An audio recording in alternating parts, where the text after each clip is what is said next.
the 5 people you hang around the most likely your salary in life will be the average of those 5 people.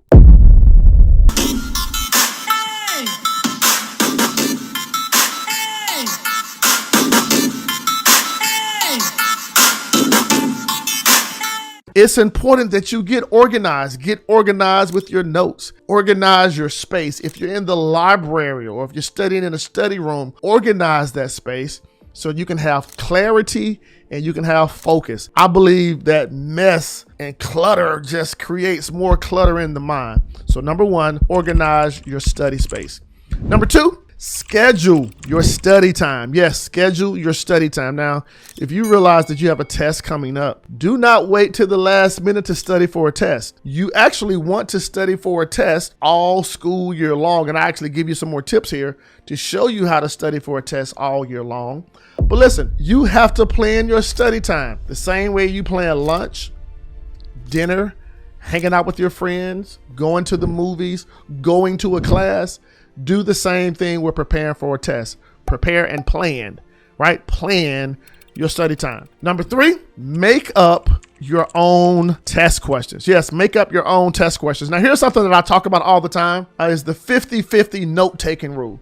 Now, let's just say, for example, this was your notebook. And when you're in class, I recommend you take notes on the left-hand side of the piece of paper, right? All of your in-class notes, your lecture notes, what the teacher is talking about, what the teacher says is important. Write all of your in-class notes on the left-hand side. But on the right-hand side, every single day of the school year, you make up test questions that go with the notes on the right-hand side. So if you're talking about maybe the Pythagorean theorem in the class, you have the in-class study notes on the left-hand side, but on the right-hand side of the notebook, you make up test questions. Yes, so every single day that you're in the class and when you go to study, you are making up test questions. You make your own test. And by making your own test, it's going to help you prepare for the test, the big exam, the quiz, the pop-up test, the pop-up quizzes, because you are doing what?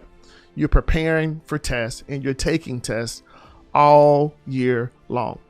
Here's number 4. The 4th way to prepare for taking a test is to take more tests. So let's think about it, right? Maybe you are interested in getting your driver's license. Maybe you already have your driver's license. Now think, when it was time for us to take the driver's license test, what did? We drove the car so we could pass the driver's license test. Football players, think about it. They play football during the game. How do they prepare to play the football game? They do that by doing what? Playing football at practice. And the same thing is true for you. If you want to take tests and ace your tests, the best thing I recommend you do is to prepare by taking more tests. Now, maybe you have someone in your class. Maybe you can get online.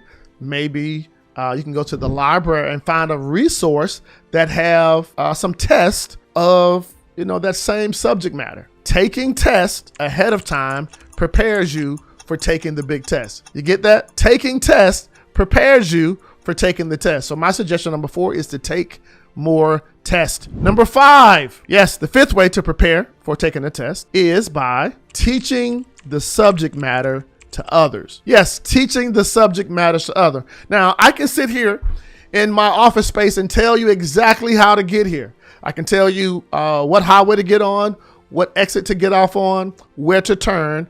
I can teach individuals how to get here because I know it. The same thing is true where your subjects are concerned. When you can teach a subject matter to somebody else, that really shows you and shows them that you know the subject matter. So if you want to prepare for a test, listen, go find somebody that you can teach the subject matter to. Yeah, if you're talking about the Pythagorean theorem, hey, listen, you go tell somebody. You go teach somebody the Pythagorean theorem. If you're talking about biology or maybe some aspect in business, go teach it to somebody else.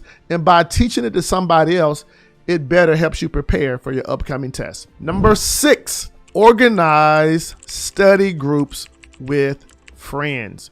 Listen, man, I think it's so important that you have study buddies. Now, here's the deal. You got to be very cautious of the 5 people you hang around. There's a great quote that says, the 5 people you hang around the most likely your salary in life will be the average of those 5 people. I say it this way. The 5 people you study with the most, your GPA will be the average of those 5 people. So I recommend to you to go ahead and organize some study groups. Find some individuals who are trying to play their A game and trying to bring their best where the academic portion of their academic career, the education career is concerned. 5 people who are serious about being on the honor roll. 5 people who are serious about graduating cum laude, magna cum laude, all of those cum laudes. Find your study buddies, organize some study groups, and get the job done. Number 7, take breaks. I would even say it this way.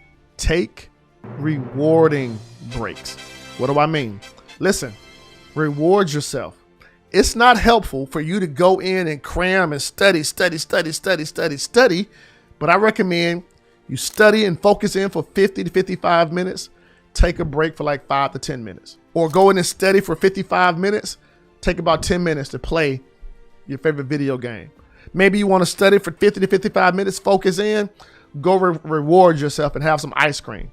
Or maybe you want to go play golf or hang out with your girlfriends or just shoot the breeze. But realize that when you're shooting the breeze, eating ice cream or playing your video game, you're just rewarding yourself for a period of time. You're taking a break, but then get back in there to study. All right. And the 7.25th way to prepare for a test is to plan out the exam day. Go ahead and plan out the exam day. Now, if you know your test will be at 11 o'clock a.m. on a Thursday, listen, go ahead and plan out that day. What must happen, when you wake up in the morning, maybe you may have another class, you have some things to do, but plan that entire day. So when the 11 a.m. test time comes, you won't have any distractions. You won't be late. You won't be confused about what's expected for that day.